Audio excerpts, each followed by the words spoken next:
안녕하세요. 학습 관련 기술들 세미나를 맡게 된 한신대학교 에이드랩 연구실 이예민입니다. 세미나는 매개변수 갱신, 가중치의 초기값, 배치 정교와 바른 학습을 위해 적절한 하이퍼 파라미터 값찾기 정리 순으로 진행됩니다.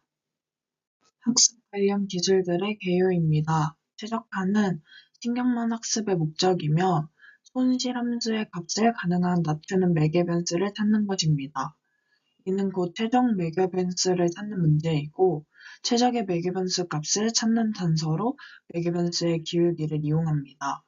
매개변수의 기울기를 구해 기울어진 방향으로 매개변수 값을 갱신하는 일을 몇 번이고 반복해서 점점 최적의 매개변수에 다가갔습니다.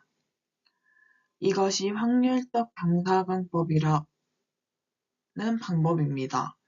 확률적 경사각법은 방식은 단순하지만 이 방식보다 더 좋은 방식들도 있습니다. 확률적 경사각법의 단점을 알아보고 이 방식과는 다른 최적화 기법을 소개하겠습니다.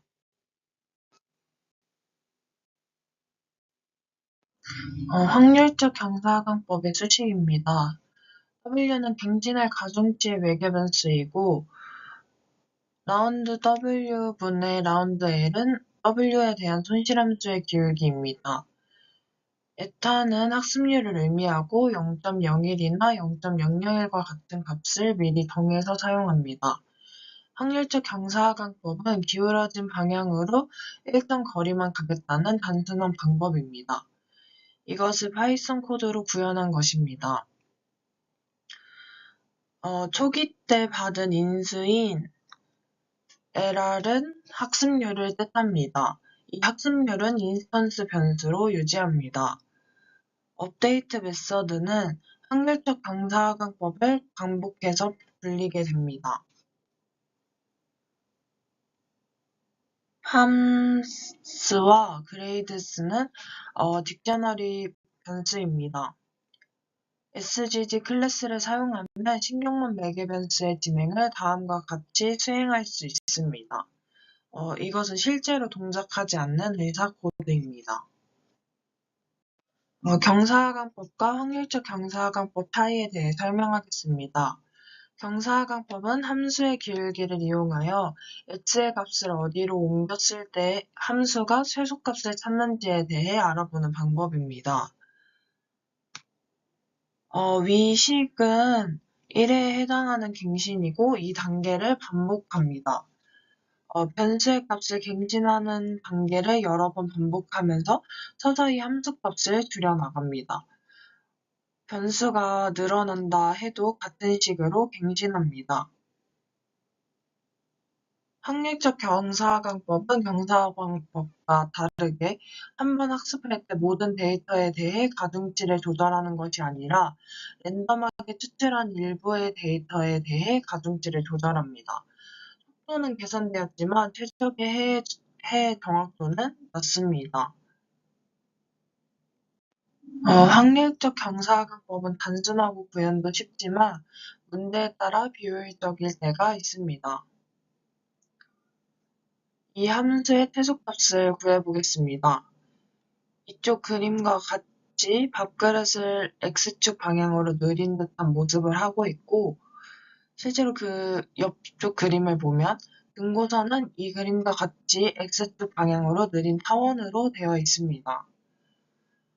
그림 6-1.3은 함수의 기울기를 그린 그림입니다. Y축 방향은 가파른데 X축 방향은 완만합니다. 최소값이 되는 장소는 0,0이지만 보여주는 기울기 대부분은 0,0 방향을 가리키지 않고 있습니다. 그림 6-1.4는 초기값을 -7.0, 2.0으로 지정한 후 SGD를 적용한 결과입니다. 그림을 보면 심하게 굽이져 있습니다. SGD의 단점은 비등방성 함수에서는 탐색 경로가 비효율적이라는 것입니다. 이럴 때는 SGD-같이 무작정 기울어진 방향으로 진행하는 단순한 방식보다 더 영리한 방식을 채택해야 합니다. 모멘텀은 운동량을 뜻하는 단어로 물리와 관계가 있습니다. 모멘텀 기법 수식으로는 다음과 같이 쓸 수 있습니다. SGD와 같이 W는 갱신할 가중치 매개변수이고 라운드 W분의 라운드 L은 W에 대한 손실함수의 기울기이고 에타는 학습률입니다. V라는 변수가 새로 나오는데 이는 물리에서 말하는 속도에 해당합니다. AV 항은 물체가 아무런 힘을 받지 않을 때 서서히 하강시키는 역할을 합니다. 다음은 모멘텀을 파이썬 코드로 구현한 것입니다. 인스턴스 변수 V는 물체의 속도이며 초기화 때는 아무 값도 담지 않고 대신 업데이트 함수가 처음 호출될 때 매개 변수와 같은 구도의 데이터를 딕셔너리 변수로 저장합니다. 그림 6-1.5는 모멘텀에 의한 최적화 갱신 경로를 나타낸 그림입니다. 그림에서 보듯 모멘텀의 갱신 경로는 공이 그릇 바닥을 구르는 듯한 움직임입니다. SGD와 비교하면 지그재그 정도가 덜한 것을 볼 수 있습니다. 전체적으로 SGD보다 X축 방향으로 빠르게 다가갈 수 있어서 지그재그 움직임을 줄일 수 있습니다. 신경망 학습에서는 학습률이 중요합니다. 이 값이 너무 작으면 학습 시간이 너무 길어지고 반대로 너무 크면 발산하여 올바른 학습을 할 수가 없습니다. 이 학습률을 정하는 효과적 기술로는 학습률 감소가 있습니다. 이는 학습을 진행하면서 학습률을 점차 줄여가는 방법입니다. 학습률을 서서히 낮추는 간단한 방법은 매개변수 전체의 학습률 값을 일괄적으로 낮추는 방식이며 이를 발전시킨 것이 아다그레이드입니다. 아다그레이드는 각각의 매개변수에 적응적으로 학습률을 조정하면서 학습을 진행합니다. 아다그레이드의 갱신 방법의 수식은 이와 같습니다. W는 갱신할 가중치 매개변수이고 라운드 W분의 라운드 L은 W에 대한 손실함수의 기울기입니다. 에타는 학습률을 뜻하고 있습니다. 새로운 변수 h는 기존 기울기 값을 제곱하여 계속 더해줍니다. 그리고 매개변수를 갱신할 때 루트 h분의 1을 곱해 학습률을 조정합니다. 매개변수의 원소 중에서 많이 움직인 원소는 학습률이 낮아진다는 뜻이며 학습률 감소가 매개변수의 원소마다 다르게 적용됨을 뜻합니다. 아다그레이드의 코드를 구현하면 다음과 같습니다. 코드 마지막 줄에서 1, 2, -7 부분을 확인해야 합니다. 이 작은 값은 self.h 키에 0이 담겨있다 해도 0으로 나누는 사태를 막아줍니다.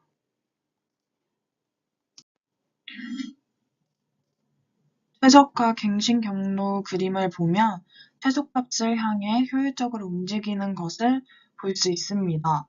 Y축 방향은 기울기가 커서 처음에는 크게 움직이지만 그 큰 움직임에 비례해 갱신 정도가 큰 폭으로 작아지도록 조정됩니다. 그래서 Y축 방향으로 갱신 강도가 약해졌고 지그재그 움직임이 줄어듭니다. 아담은 모멘텀과 아다그레이드를 섞은 기법입니다. 학습률을 줄여나가고 속도를 계산하여 학습의 갱신 강도를 자동적으로 조정합니다. 하이퍼 파라미터의 평형 보정이 진행됩니다. 아담 갱신 과정도 모멘텀과 비슷하게 그릇에서 공이 구르는 듯한 움직임입니다. 하지만 모멘텀보다 공의 좌우 흔들림이 적습니다. 이는 학습의 갱신 강도를 적응적으로 조정해서 얻은 혜택입니다. 모든 문제에서 항상 뛰어난 기법이라는 것은 존재하지 않습니다. 또 당연하지만 학습률과 같은 하이퍼 파라미터를 어떻게 설정하느냐에 따라서도 결과가 바뀝니다. 지금도 많은 연구에서는 SGD를 사용하고 있고 모멘텀과 아다그레이드도 시도해볼 법한 가치가 있습니다. 최근에는 아담이 많이 쓰이는 추세입니다.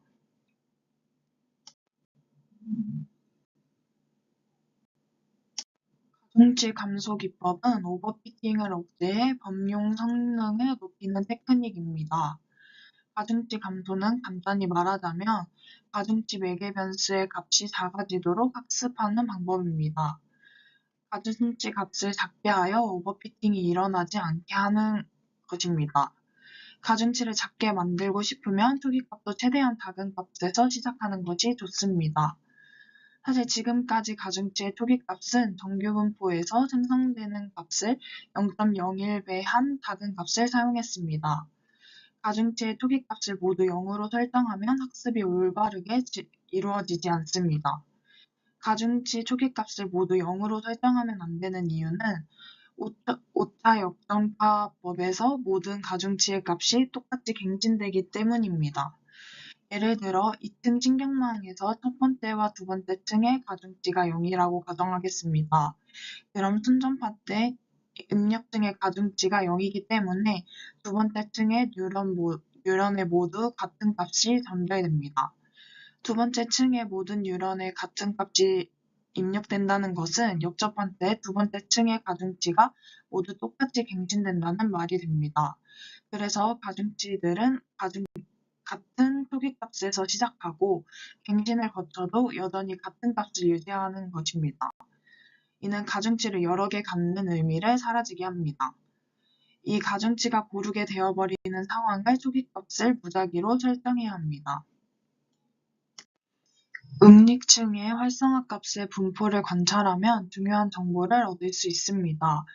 활성화 함수로 시그모이드 함수를 사용하는 5층 신경망에 무작위로 생성한 입력 데이터를 흘리며 각 층의 활성화값 분포를 그렸습니다.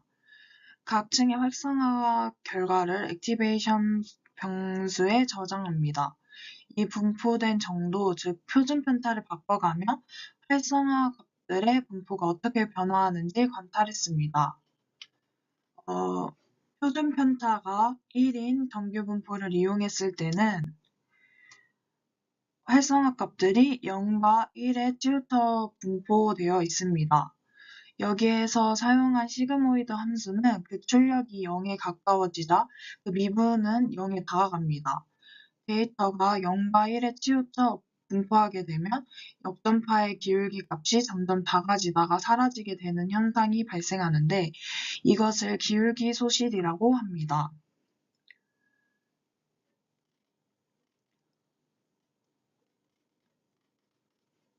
표준 편차가 0.01인 정규 분포를 이용했을 때는 0.5 부근에 집중해서 분포되어 있습니다. 기울기 소실 문제는 일어나지 않지만 활성화 값들이 치우쳐졌다는 것은 다수의 뉴런이 거의 같은 값을 출력하고 있어 뉴런을 여러 개 둔 의미가 없다는 뜻입니다.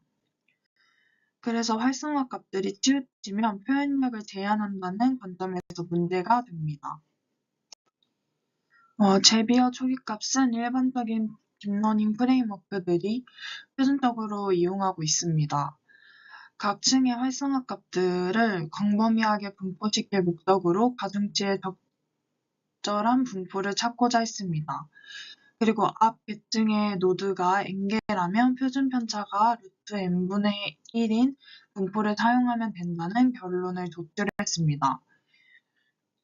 제비어 초기값을 사용하면 앞층의 노드가 많을수록 대상 노드의 초기값으로 설정하는 가중치가 높게 퍼집니다. 제비어 초기값을 사용한 결과입니다. 이 결과를 보면 층이 깊어지면서 형태가 다소 일그러지지만 앞에서 본 방식보다는 확실히 넓게 분포됨을 알 수 있습니다. 각 층에 흐르는 데이터는 적당히 퍼져 있으므로 시그모이드 함수의 표현력도 제한받지 않고 학습이 효율적으로 이루어집니다.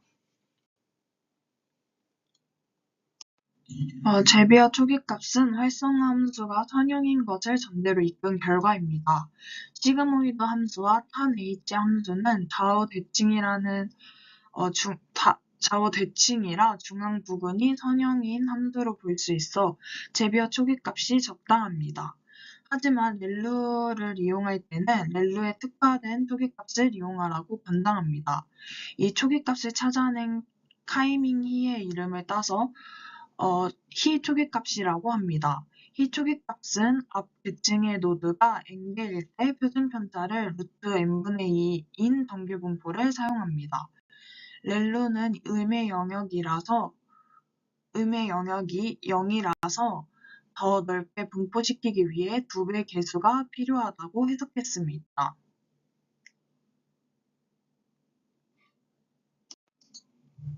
활성화 함수를 렐루로 이용한 경우의 활성화 값들의 분포입니다. 표준 편차가 0.01인 정규 분포, 제비어 초기값, 히 초기값을 일 때의 실험 결과입니다. 결과를 보면 표준 편차가 0.0일 때의 각 층의 활성화 값들은 아주 작은 값들입니다. 신경망에 아주 작은 데이터가 흐른다는 것은 역전파 때 가중치의 기울기 역시 작아진다는 뜻입니다. 이는 큰 문제이며 실제로도 학습이 거의 이루어지지 않습니다. 제비어 초기값의 결과를 보면 이쪽은 층이 깊어지면서 치우침이 조금씩 커집니다. 실제로 층이 깊어지면서 활성화 값들의 치우침도 커지고 학습할 때 기울기 소실 문제를 일으킵니다. 마지막으로 히 초기값은 모든 층에서 균일하게 분포되어 있습니다. 층이 깊어져도 분포가 균일하게 유지되기에 역전파 때도 적절한 값이 나올 것으로 기대할 수 있습니다. 이상의 실험 결과를 바탕으로 활성화 함수로 렐루를 사용할 때는 히 초기값을 시그모이드나 탄 H 등의 S자 모양 곡선일 때는 제비어 초기값을 쓰는 것이 좋다고 할 수 있습니다. 이번에는 실제 데이터를 가지고 가중치의 초기값을 주는 방법이 신경망 학습에 얼마나 영향을 주는지 보겠습니다. 이 실험은 층별 뉴런스가 100개인 5층 신경망에서 활성화 함수로 렐루를 사용했습니다. 그림에서 보듯 표준 편차가 0.01일 때는 학습이 전혀 이루어지지 않습니다.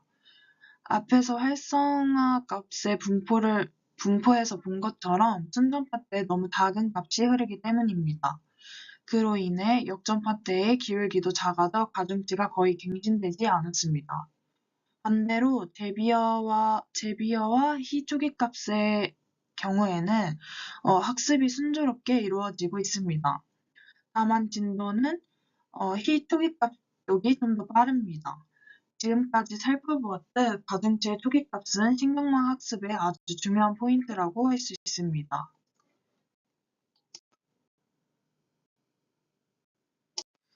배치 정교화는 2015년에 제안된 방법입니다. 배치 정교화는 아직 세상에 나온 지 얼마 안 된 기법임에도 많은 연구자와 기술자가 사용하고 있습니다. 배치 정교화가 주목받는 이유는 학습 속도를 개선할 수 있고 초기값에 크게 의존하지 않습니다. 또한 오버피팅을 억제할 수 있습니다. 배치 정교화의 기본 아이디어는 앞에서 말했듯이 각 층에서의 활성화 값이 적당히 분포되도록 조정하는 것입니다. 그래서 그림과 같이 데이터 분포를 정교화하는 배치 정교화 계층을 신경망에 삽입합니다.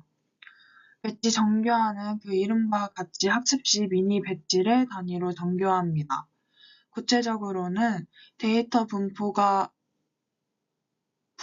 평균이 0, 분산이 1이 되도록 정교화합니다. 입력 데이터의 집합에 대해 평균과 분산을 구합니다. 그리고 입력 데이터를 평균이 0, 분산이 1이 되게 정교화합니다. 그리고 엡실론은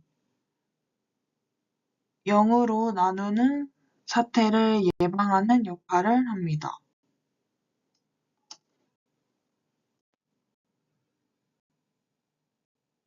기계학습에서는 오버피팅이 문제가 되는 일이 많습니다. 오버피팅이란 신경망이 훈련 데이터에만 지나치게 적용되어 그 외의 데이터에는 제대로 대응하지 못하는 상태를 말합니다. 훈련 데이터에는 포함되지 않는 데이터가 주어져도 빠르게 식별해내는 모델이 바람직합니다.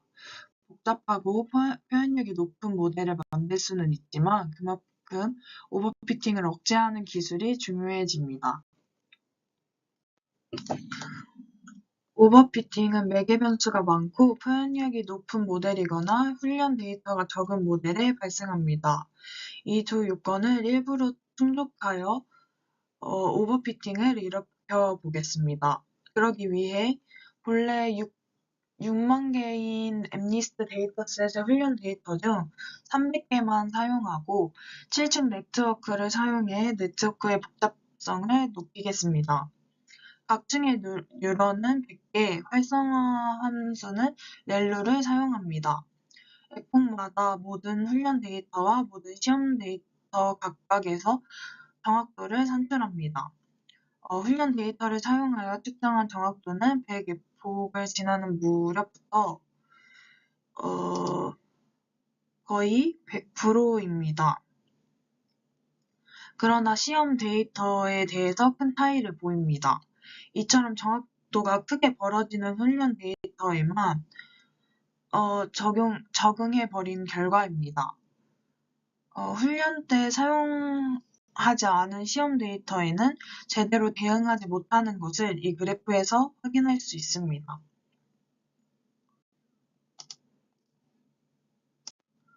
오버피팅 억제용으로 많이 이용해온 방법 중 가중치 감소라는 것이 있습니다. 이는 학습 과정에서 큰 가중치에 대해서는 그에 상응하는 큰 페널티를 부과하여 오버피팅을 억제하는 방법입니다. 원래 오버피팅은 가중치 매개 변수의 값이 커서 발생하는 경우가 많기 때문입니다. 신경망 학습의 목적은 손실함수의 값을 줄이는 것입니다. 이때 예를 들어 가중치의 제곱 법칙을 손실함수에 더합니다.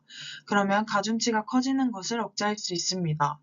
가중치를 W라 하면 L2 법칙에 따른 가중치 감소는 2분의 1 람다 W 제곱입니다. 이것을 손실함수에 더합니다. 람다는 정교하의 세기를 조절하는 하이퍼 파라미터입니다. 람다를 크게 설정할수록 큰 가중치에 대한 페널티가 커집니다. 2분의 1 람다 W 제곱의 앞쪽에 2분의 1은 2분의 1의 람다 W 제곱의 미분 결과인 람다 W를 조정하는 역할의 상수입니다. 가중치 감소는 모든 가중치 각각 손실함수의 2분의 1 람다 W 제곱을 더합니다. 따라서 가중치의 기울기를 구하는 계산에서는 그동안의 오차 역전파법에 따른 결과의 정교항을 미분한 람다 W를 더합니다. 결과를 보면 훈련 데이터에 대한 정확도와 시험 데이터에 대한 정확도는 여전한 차이가 있지만 가중치 감소를 이용하지 않은 결과와 비교하면 그 차이는 줄었습니다. 이 결과는 오버피팅이 억제되었다고 할 수 있습니다. 가중치 감소는 간단하게 구현할 수 있고 어느 정도 지나친 학습을 억제할 수 있습니다. 하지만 신경망 모델이 복잡해지며 가중치 감소만으로는 대응하기가 어려워집니다. 이럴 때는 흔히 드롭아웃이라는 기법을 이용합니다. 드롭아웃은 뉴런을 임의로 삭제하면서 학습하는 방법입니다. 훈련 때 응lik층의 뉴런을 무작위로 골라 삭제합니다. 삭제된 뉴런은 그림과 같이 신호를 전달하지 않게 됩니다. 훈련 때는 데이터를 흘릴 때마다 삭제할 뉴런을 무작위로 선택하고 시험 때는 모든 뉴런의 신호를 전달합니다. 단 시험 때는 각 뉴런의 출력의 훈련 때 삭제한 비율을 곱하여 출력합니다. 드롭아웃을 구현한 결과입니다. 핵심은 훈련 시에 순전파 때마다 셀프턴 마스크에 삭제할 뉴런을 펄스로 표시한다는 것입니다. 셀프턴 마스크는 X와 형상이 같은 배열을 무작위로 생성하고 그 값이 드롭레이션보다 큰 원소만을 true로 설정합니다. 역접할 때의 동작은 렐루와 같습니다. 즉, 순전파 때 신호를 통과시키는 뉴런은 역접할 때도 신호를 그대로 통과시키고 순전파 때 통과시키지 않은 뉴런은 역접할 때도 신호를 차단합니다. 드롭아웃을 적용한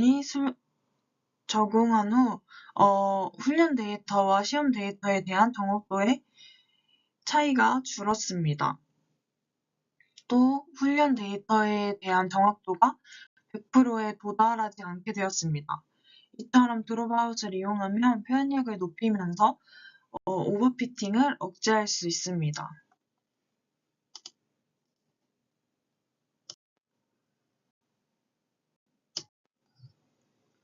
지금까지는 데이터셋을 훈련 데이터와 시험 데이터라는 두 가지로 분리해 이용했습니다.